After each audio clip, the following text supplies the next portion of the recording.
Chapter 3, Cam. Jake stormed into Cam's office after the last of the players left the locker room. Dude, are you ready to tell me what's going on between you and Jade Easton?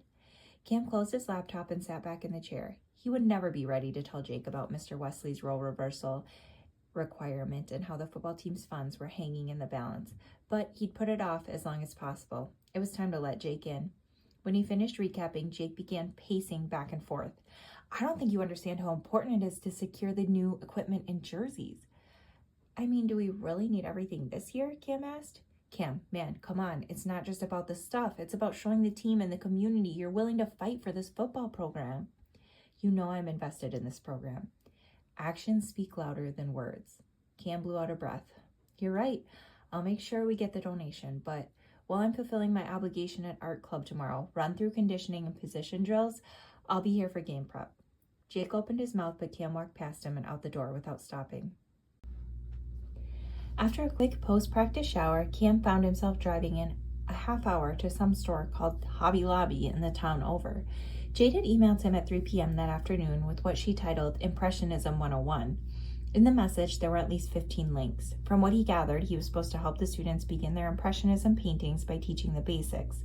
Cam pulled into the parking lot in front of a giant building. He groaned, thinking about how out of place he was about to feel going into an art store.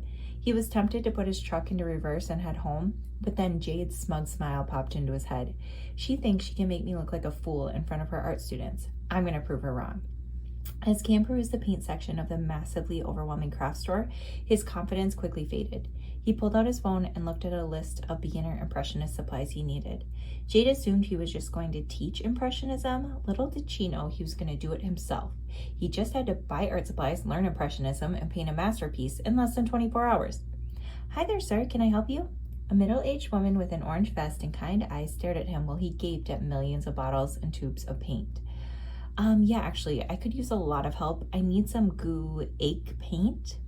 Guaiac sounded like a type of cheese to him. That's if he was even saying it right. Sure, it's just right here, and it's actually pronounced gouache. Cam laughed. His pronunciation with the hard CH sound at the end of the word was not even close. I'm amazed you even knew what I was trying to say. She waved away his embarrassment. You're not the first person who has had trouble with that one. Are you a beginner artist? Smiling, he replied, You could say that.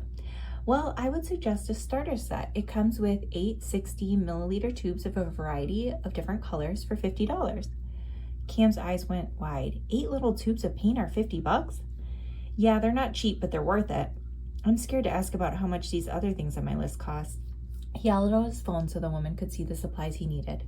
Let's see, here's a palette, a starter brush, and a canvas. She gathered the items and then placed them in Cam's arms. Look at that, between the paints and other supplies, you'll be able to start your artist journey for only $100. Cam managed a thin smile. $100? For arts and crafts? I had no idea, and multiply that by 15 to 20 art club students, that would add up. Nope, no, I cannot get sympathetic.